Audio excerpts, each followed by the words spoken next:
mounting of the cap wheel tire. To do that, firstly we need to very well lubricate the tire, the mid area, and also the inner part here. Make sure it is all very well lubricated on both sides.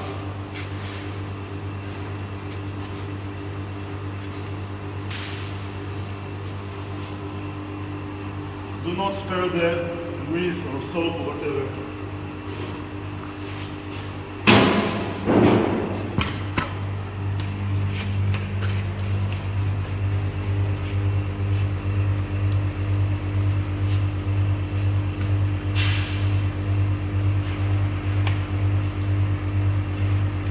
In the Galileo wheel, you also need, it's a good idea to lubricate even this part here. Sometimes the arm of the machine may touch this surface and we want it to be very lubricated and slippery.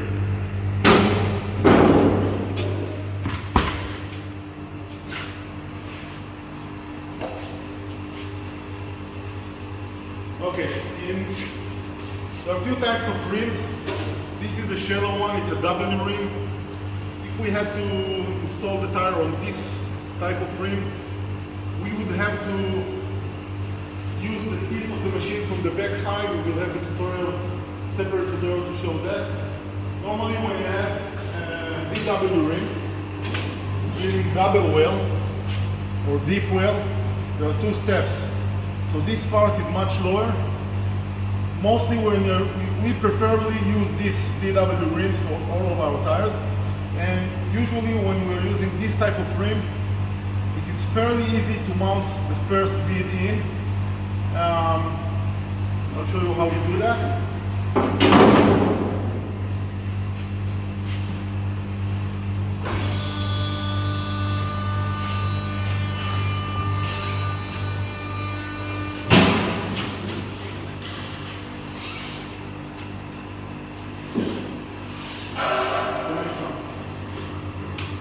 What I will do, I will use the machine to tilt the tire, and I will use the force of the machine to push the first bead and try to make the bead reach this place, and then as we rotate, hopefully it will go in.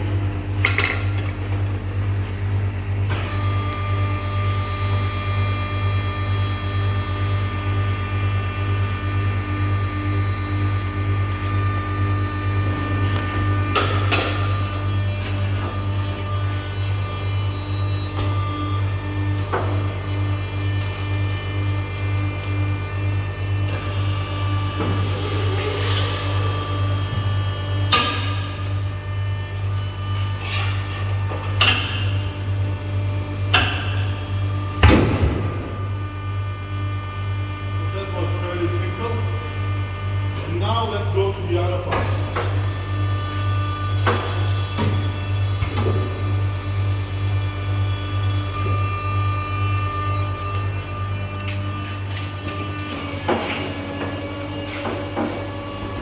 There are two methods to mount these tires. You use the teeth in the traditional way, but in these tires, use the dish, because the tire, the structure of the tire is very, very stiff. Actually, the main difficulties with mounting cap wheel tires is the fact that in order to mount the tire, you need to push the bead into that section. Now, if you look at a normal tire, for example, like this one, you could see that there is an amount of flexibility here that I can even, move it by very reasonable force, or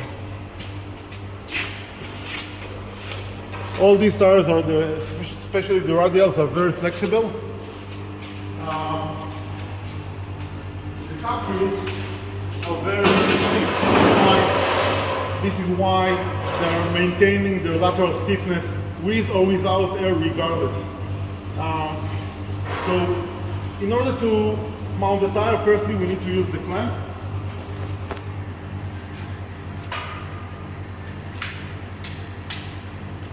basic Galileo wheel clamp.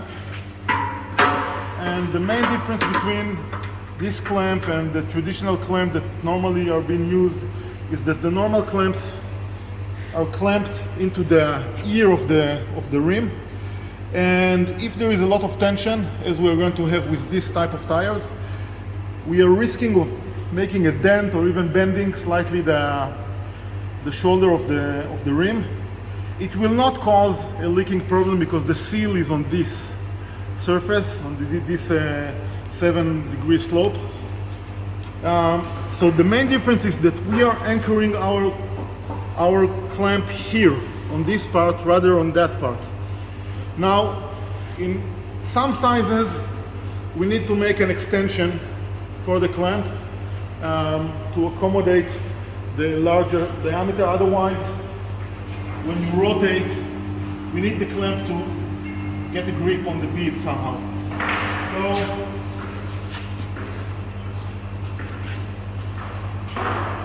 in this case, we will use this extension part. There are several fitments, several holes for different tires.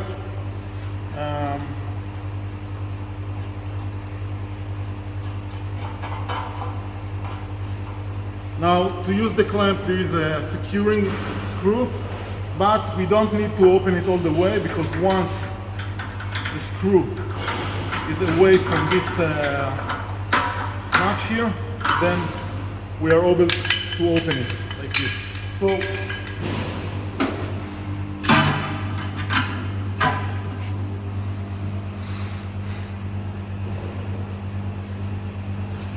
you see it is touching and now we will start to rotate.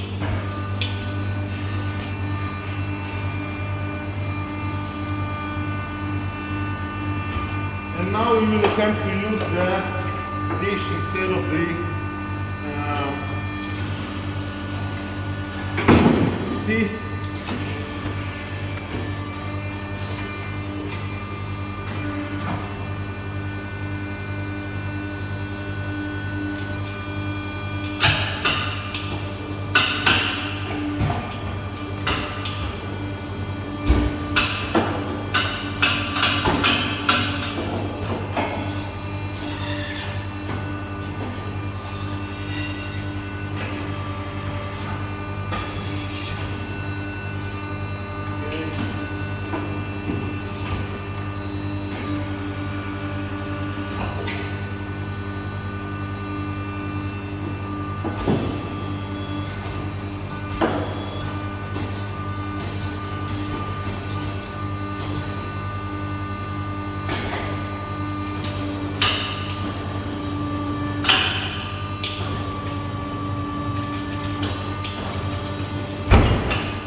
That's it. So no cutting grease, no braid, simply fits in. That's the whole thing. The other way, of course, is to do it with the teeth. But then again, you must make sure all the time that the pin is situated inside the rim, inside the low part of the rim in the wheel. We will show that in another movie.